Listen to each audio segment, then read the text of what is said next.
ఎంతో మంది శిష్యులు ఉన్నారు, 12 మంది శిష్యులు ఉన్నారు, 70 మంది శిష్యులు ఉన్నారు, ఇంకా చాలా మంది ఉన్నారు, ఆయన వెంబడించిన వారు ఉన్నారు. కానీ ఇంతమందిలో యేసు ప్రేమించినటువంటి శిష్యుడు, క్లియర్గా రాయబడి ఉంటుంది ఆ మాట, యేసు ప్రేమించినటువంటి శిష్యుడు అతనే యోహాను. యేసు కూడా ఒక వ్యక్తిని ఇష్టపడ్డాడు అందరిలో. అంటే నేను అనుకున్నాను, నేను ఆలోచన చేశాను, అంటే దేవుడు కూడా అందరిని ప్రేమిస్తాడు, కానీ ఆయనకి ఇష్టమైనటువంటి వారంగా జీవిస్తే, ఆయన చెప్పినటువంటి ఆజ్ఞను కానీ మనం గైకొంటే నిజముగా అందరికంటే మనల్ని ఎక్కువగా ప్రేమిస్తాడు కదా.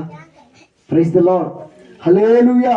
చూడండి, నిజంగా ఆయన చనిపోయి సమాధి చేయబడినప్పుడు పేతురు యోహాను ఇద్దరు వెళ్తారు.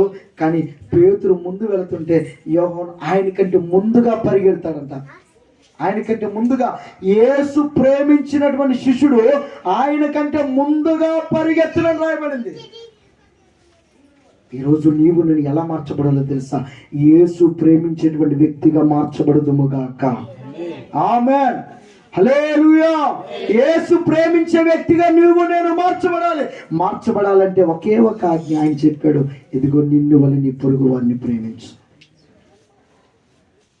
నిన్ను వలె నీ పొరుగు వారిని ప్రేమించు. ఇది ప్రధానమైనటువంటి ఆజ్ఞ. రెండవదిగా చూద్దాం, దేవుని